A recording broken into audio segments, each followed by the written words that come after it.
এবার গুমের অভিযোগে সাবেক প্রধানমন্ত্রী শেখ হাসিনা সহ ২৬ জনের বিরুদ্ধে মামলা হয়েছে। উত্তরা পশ্চিম থানায় করা অভিযোগটি মামলা হিসেবে গ্রহণের নির্দেশ দিয়েছেন ঢাকার সিএমএম আদালত। গুমের অভিযোগে সাবেক প্রধানমন্ত্রী শেখ হাসিনা সহ ২৬ জনের বিরুদ্ধে করা মামলার বিস্তারিত জানাতে আদালত প্রাঙ্গণ থেকে যুক্ত হচ্ছেন সহকর্মী মাইনুদ্দিন আরিফ। গুমের মামলায় আসামি কারা কারা রয়েছেন কি জানালেন আদালত? সেখানে রয়েছে র্যাবের যেসব কর্মকর্তারা আছে তারা, এছাড়া র্যাবের ডিজি তখনকার বেনজির আহমেদ, তার বিরুদ্ধে মামলা করা হয়েছে এবং যিনি পুলিশ প্রধান ছিল এবং আইনমন্ত্রী, স্বরাষ্ট্রমন্ত্রী, প্রধানমন্ত্রী এখানে আছে। আরেকটি মামলা করা হয়েছে হত্যা মামলা, যেটিও আদালত এজাহারভুক্ত করে তদন্তের নির্দেশ দিয়েছে আদালত থানাকে। সেখানে ২৪ জনকে আসামি করা হয়েছে। প্রধানমন্ত্রী শেখ হাসিনাকে সে মামলায় প্রধান আসামি করা হয়েছে। সেখানে সালমান এফ রহমান রয়েছে, আইনমন্ত্রী, স্বরাষ্ট্রমন্ত্রী, পুলিশ প্রধান, ডিএমপি কমিশনার সহ মোট ২৪ জনকে আসামি করা হয়েছে। অর্থাৎ আজকে এই নিম্ন আদালতে প্রধানমন্ত্রীর নামে ২টি মামলা হয়েছে এবং ২টি মামলাই তদন্ত নির্দেশ দিয়েছে এবং যারা মামলা করেছে তারা খুব আশাবাদী যে খুব দ্রুততার সঙ্গে পুলিশ সেটি তদন্ত করে আদালতে রিপোর্ট জমা দিবে এবং রিপোর্ট পরিপ্রেক্ষিতে সেটির ব্যবস্থা নেওয়া হবে। আসসালামু আলাইকুম। দেশ ও প্রবাসী ভাইদের স্বাগতম টুডেস বার্তার নতুন আরেকটি সংবাদে। সঙ্গে আছি আমি HM রুবেল। শেখ হাসিনা সহ ৫ জনের বিরুদ্ধে অপহরণ মামলা, ফেসে গেল আইজিপি, ডিএমপি মন্ত্রী। সুপ্রিম কোর্টের এক আইনজীবীকে অপহরণের অভিযোগে সাবেক প্রধানমন্ত্রী শেখ হাসিনা সহ ৫ জনের বিরুদ্ধে আনা অভিযোগ মামলা হিসেবে গ্রহণ করতে নির্দেশ দিয়েছেন আদালত। ঢাকার চিফ মেট্রোপলিটন ম্যাজিস্ট্রেট সিএমএম আদালতের ম্যাজিস্ট্রেট ফারজানা শাকিল সুমু চৌধুরী বুধবার বেলা ১:১টার দিকে এই আদেশ দেন। উত্তর পশ্চিম থানাকে এই আদেশ দেওয়া হয়েছে। সিএমএম আদালতের বেঞ্চ সহকারী রাকিব চৌধুরী এ তথ্য নিশ্চিত করেছেন। আওয়ামী লীগের সভাপতি শেখ হাসিনার পাশাপাশি মামলার জন্য আসামিরা হলেন সাবেক স্বরাষ্ট্রমন্ত্রী আসাদুজ্জামান খান কামাল, আইনমন্ত্রী আনিসুল হক, পুলিশের সাবেক মহাপরিদর্শক আইজিপি AKM শহীদুল হক এবং র্যাবের মহাপরিচালক বেনজির আহমেদ। এছাড়া মামলায় র্যাবের ২০ থেকে ২৫ জন অজ্ঞাত পরিচয়ের সদস্যকে আসামি করা হয়েছে। মামলায় সুপ্রিম কোর্টের আইনজীবী সোহেল রানা দাবি করেছেন ২০১৫ সালের ১০ ফেব্রুয়ারি রাত ৮টার দিকে উত্তরা এলাকা থেকে তাকে আইন শৃঙ্খলা রক্ষাকারী বাহিনীর সদস্য পরিচয়ে আটক করা হয়। পরে তাকে শারীরিক ও মানসিক নানা নির্যাতন করা হয়।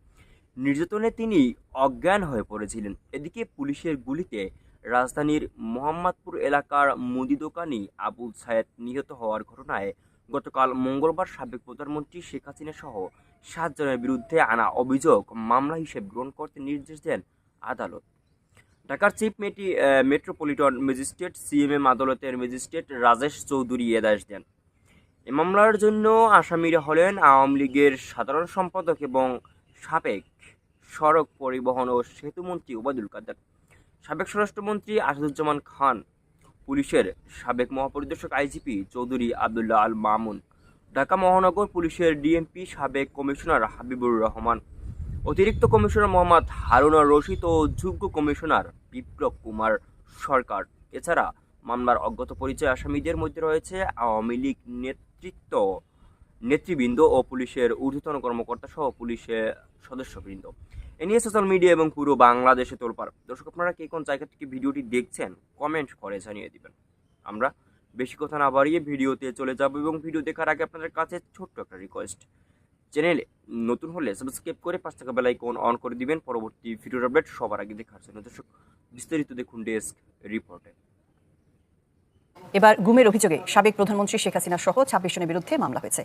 উত্তরা পশ্চিম থানায় করা অভিযোগটি মামলা হিসেবে গ্রহণের নির্দেশ দিয়েছেন ঢাকার সিএমএম আদালত। গুমের অভিযোগে সাবেক প্রধানমন্ত্রী শেখ হাসিনা সহ ২৬ জনের বিরুদ্ধে করা মামলার বিস্তারিত জানাতে আদালত প্রাঙ্গণ থেকে যুক্ত হচ্ছেন সহকর্মী মাইনুদ্দিন আরিফ। গুমের মামলায় আসামি কারা কারা রয়েছেন কি জানালেন আদালত? সেখানে রয়েছে র্যাবের যেসব কর্মকর্তারা আছে তারা, এছাড়া র্যাবের ডিজি তখনকার বেনজির আহমেদ, তার বিরুদ্ধে মামলা করা হয়েছে এবং যিনি পুলিশ প্রধান ছিল এবং আইনমন্ত্রী, স্বরাষ্ট্রমন্ত্রী, প্রধানমন্ত্রী এখানে আছে। আরেকটি মামলা করা হয়েছে হত্যা মামলা, যেটিও আদালত এজাহারভুক্ত করে তদন্তের নির্দেশ দিয়েছে আদালত থানাকে। সেখানে ২৪ জনকে আসামি করা হয়েছে। প্রধানমন্ত্রী শেখ হাসিনাকে সে মামলায় প্রধান আসামি করা হয়েছে। সেখানে সালমান এফ রহমান রয়েছে, আইনমন্ত্রী, স্বরাষ্ট্রমন্ত্রী, পুলিশ প্রধান, ডিএমপি কমিশনার সহ মোট ২৪ জনকে আসামি করা হয়েছে। অর্থাৎ আজকে এই নিম্ন আদালতে প্রধানমন্ত্রীর নামে ২টি মামলা হয়েছে এবং ২টি মামলাই তদন্ত নির্দেশ দিয়েছে এবং যারা মামলা করেছে তারা খুব আশাবাদী যে খুব দ্রুততার সঙ্গে পুলিশ সেটি তদন্ত করে আদালতে রিপোর্ট জমা দিবে এবং রিপোর্ট পরিপ্রেক্ষিতে সেটির ব্যবস্থা নেওয়া হবে। গুমের অভিযোগে সাবেক প্রধানমন্ত্রী শেখ হাসিনা সহ ২৬ জনের বিরুদ্ধে করা মামলার বিস্তারিত জানাতে আদালত প্রাঙ্গণ থেকে যুক্ত হচ্ছেন সহকর্মী মাইনুদ্দিন আরিফ। গুমের মামলায় আসামি কারা কারা রয়েছেন কি জানালেন আদালত? এই বিষয়ে বিস্তারিত আমাদেরকে জানাবেন। ডানা, আমি এই মুহূর্তে আদালতে আছি। এর আগেও জানিয়েছিলাম আজকে প্রধানমন্ত্রী শেখ হাসিনাকে আসামি করে মোট 2টি মামলা করা হয়েছে। একটি মামলা করা হয়েছে গুমের একজন অ্যাডভোকেটকে গুম করা হয়েছে। সে গুমের বিরুদ্ধে মামলা করেছেন স্বয়ং অ্যাডভোকেট নিজেই, সোহেল রানা নামে একজন ব্যক্তি, যেখানে 5 জনকে আসামি করে আরো 20 থেকে 25 জনকে অজ্ঞাত আসামি করা হয়। আর এই অজ্ঞাত আসামিরা রয়েছে র্যাবের যেসব কর্মকর্তারা আছে তারা, এছাড়া র্যাবের ডিজি তখনকার বেনজির আহমেদ, তার বিরুদ্ধে মামলা করা হয়েছে। এবং যিনি পুলিশ প্রধান ছিল এবং আইনমন্ত্রী, স্বরাষ্ট্রমন্ত্রী, প্রধানমন্ত্রী তো এখানে আছে। আরেকটি মামলা করা হয়েছে হত্যা মামলা, যেটিও আদালত এজাহারভুক্ত করে তদন্তের নির্দেশ দিয়েছে আদালত থানাকে। সেখানে 24 জনকে আসামি করা হয়েছে। প্রধানমন্ত্রী শেখ হাসিনাকে সে মামলায় প্রধান আসামি করা হয়েছে। সেখানে সালমান এফ রহমানও রয়েছে, আইনমন্ত্রী, স্বরাষ্ট্রমন্ত্রী, পুলিশ প্রধান, ডিএমপি কমিশনার সহ মোট 24 জনকে আসামি করা হয়েছে। অর্থাৎ আজকে এই নিম্ন আদালতে প্রধানমন্ত্রীর নামে 2টি মামলা হয়েছে এবং 2টি মামলাই তদন্তের নির্দেশ দিয়েছে। এবং যারা মামলা করেছে তারা খুব আশাবাদী যে খুব দ্রুততার সঙ্গে পুলিশ সেটি তদন্ত করে আদালতে রিপোর্ট জমা দিবে এবং রিপোর্ট পরিপ্রেক্ষিতে সেটির ব্যবস্থা নেওয়া হবে। আরেকটি বিষয় জানিয়ে রাখি, যাকে গুম করা হয়েছে 2015 সালের ফেব্রুয়ারি মাসে তাকে গুম করা হয় এবং গুম করে তাকে 6 মাসের বেশি সময় তাকে আটকে রাখা হয় এবং তাকে যে শারীরিক এবং মানসিক যে নির্যাতনের কথা বলা হয়েছে সেগুলো তিনি বলেছেন। বিভিন্ন প্রকার নির্যাতন করে এক প্রকার মেন্টালি তাকে পাগল সাজিয়ে তাকে সেখান থেকে বের করা হয় এবং এরপরে তিনি বের হয়েছেন এবং তিনি আজকে বলেছেন যে বাংলাদেশের আদালতে তিনি যেমন কি মামলা করেছেন সেখানে তিনি ন্যায় বিচার পাবেন, যেহেতু এখন আইনের স্বাধীনতা রয়েছে। যদি এখানে কোনোভাবেই এই মামলার কোনো জটিলতা হয় সেক্ষেত্রে তিনি আন্তর্জাতিক আদালতেও প্রধানমন্ত্রীকে আসামি করে তিনি তার সেটা মামলা করবেন। এবং একই সঙ্গে দাবি জানিয়েছেন যে শুধুমাত্র আওয়ামী লীগ সরকার আমলে গুম খুন যেগুলো হয়েছে সেটা না, ভবিষ্যতে যেন এমন ধরনের আর কোনো গুম খুনের ঘটনা না ঘটে, সেটির যেন এই মামলার রায়ের মাধ্যমে স্বীকৃতি পায় এবং এটি যেন স্টাবলিশড হয় যে কোনোভাবেই কোনো মামলা কাউকে আর গুম খুন করা যাবে না। ডানা, আপনার মাধ্যমে আমাদের দর্শকদের আরেকটি বিষয় জানিয়ে রাখি, এখানে গতকালকে মূলত প্রধানমন্ত্রীকে আসামি করে আমরা দেখেছি যে একটি মামলা করা হয়েছে মোহাম্মদপুর একজন বাসিন্দা, সে মামলা দিয়ে মূলত প্রধানমন্ত্রীর বিরুদ্ধে মামলার সূচনা হয়েছে। আপনি জানেন দীর্ঘ 15 বছর ক্ষমতায় ছিল বাংলাদেশ আওয়ামী লীগ এবং শাসন করার পরে 5 আগস্টে ছাত্রদের গণ অভ্যুত্থানে তিনি বাংলাদেশ ছেড়ে যান। এরপরে একে একে ভুক্তভোগীরা তাদের মুখ খুলতে শুরু করেছেন, যারা গুম হয়েছেন তারা কথা বলছেন এবং যারা হত্যা হয়েছে ছাত্র হত্যা থেকে শুরু করে অন্যান্য হত্যার বিরুদ্ধে কথা বলছেন। এছাড়া আজকে আমরা আদালত প্রাঙ্গণে অনেককে দেখেছি যারা হচ্ছে আহত তাদের ছেলে সন্তানদের ছবি নিয়ে এসেছেন এবং তারা মামলা করবেন এমনটাই বলছেন। তো ডানা, এ ছিল আমার কাছে আদালত প্রাঙ্গণ থেকে সর্বশেষ সংবাদ। এবার গুমের অভিযোগে সাবেক প্রধানমন্ত্রী শেখ হাসিনা সহ 26 জনের বিরুদ্ধে মামলা হয়েছে। উত্তরা পশ্চিম থানায় করা অভিযোগটি মামলা হিসেবে গ্রহণের নির্দেশ দিয়েছেন ঢাকার সিএমএম আদালত। এজাহারে বলা হয়েছে, সুপ্রিম কোর্টের আইনজীবী মামলার বাদী সোহেল রানা ও তার এক বন্ধুকে 2015 সালে র্যাবের পোশাকে অপহরণের পর নির্যাতন করা হয়। 6 মাস পর রাজশাহী থেকে উদ্ধার হন তারা।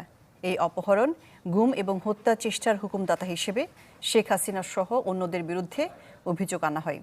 অন্য আসামিরা হচ্ছেন সাবেক স্বরাষ্ট্রমন্ত্রী আসাদুজ্জামান খান কামাল, সাবেক আইনমন্ত্রী আনিসুল হক, সাবেক আইজিপি শহীদুল হক ও সাবেক র্যাব ডিজি বেনজির আহমেদ।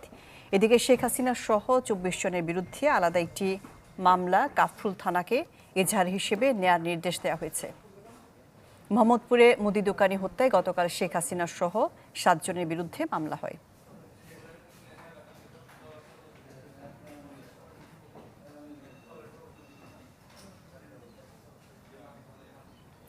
সিএমএম আদালত থেকে আর এসব বিষয়ে আরো জানাতে আমাদের সাথে যোগ দিচ্ছেন আশিকিন প্রিন্স। আশিকিন প্রিন্স, সাবেক প্রধানমন্ত্রী শেখ হাসিনার বিরুদ্ধে যেমনটি জানাচ্ছিলাম যে একের পর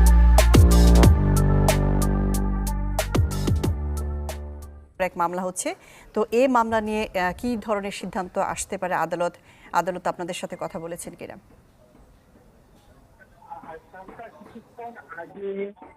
আদালত থেকে আগে সেখানে বলা হয়েছে যে সাবেক প্রধানমন্ত্রী শেখ হাসিনা সহ সেই আবেদনটি গ্রহণ করা হয়েছে আদালতে এবং একই সঙ্গে উত্তরা পশ্চিম থানাকে এই মামলাটি এজাহার হিসেবে অভিভূত করার নির্দেশনা দেওয়া। মামলাটি এজাহার হিসেবে নথিভুক্ত করার নির্দেশনা দেওয়া হয়েছে। আপনাকে জানিয়ে রাখি যে সোহেল রানা নামে একজন আইনজীবী তিনি এই মামলাটি দায়ের করেছেন এবং তিনি দাবি করছেন যে 2015 সালের ফেব্রুয়ারি থেকে আগস্ট মাস, এই 6 মাসে তাকে গুম করে রাখা হয়েছিল এবং গুম করে রাখার সময় তাকে নির্যাতন করা হয়েছে। মূলত এই দাবিতে তিনি মামলাটি দায়ের করেছেন এবং এই মামলাটি উত্তরা পশ্চিম থানাকে এজাহার হিসেবে গ্রহণ করার জন্য আদালতের পক্ষ থেকে নির্দেশ দেওয়া হয়েছে। এছাড়া সাবেক প্রধানমন্ত্রী শেখ হাসিনা এজাহার হিসেবে গ্রহণ করার জন্য নির্দেশ দেওয়া হয়েছে। আরেকটি বিষয় যে গতকাল গ্রেফতার করা হয়েছে আনিসুল হক এবং সালমানের রহমানকে, তাদেরকে রাখা হয়েছে ডিবি কার্যালয়ে। তবে কখন তাদেরকে আদালতে আনা হবে সে বিষয় কিন্তু এখন পর্যন্ত আমাদের কাছে কোনো তথ্য নেই। তবে এরই মধ্যে জানতে পেরেছি যে তাদেরকে হয়তো বা আজকে বিকালের দিকে আনা হবে এবং পুলিশের পক্ষ থেকে রিমান্ড চাওয়া হবে। তো মূলত এই ছিল সর্বশেষ তথ্য আমার কাছে। দর্শকগণ সাথে থাকার জন্য অসংখ্য ধন্যবাদ। শেখ হাসিনা সহ 5 জনের বিরুদ্ধে অপহরণ মামলা, ফেঁসে গেল আইজিপি ডিএমপি মন্ত্রী। সুপ্রিম কোর্টের এক আইনজীবীকে অপহরণের অভিযোগে সাবেক প্রধানমন্ত্রী শেখ হাসিনা সহ 5 জনের বিরুদ্ধে আনা অভিযোগ মামলা হিসেবে গ্রহণ করতে নির্দেশ দিয়েছেন আদালত। দর্শক, আজকে এতটুকুই ভিডিও ছিল। আর দেখো পরবর্তী ভিডিওতে টুডেস বার্তা ইউটিউব চ্যানেল নতুন হলে সাবস্ক্রাইব করে আমাদের সঙ্গেই থাকুন। আল্লাহ হাফেজ।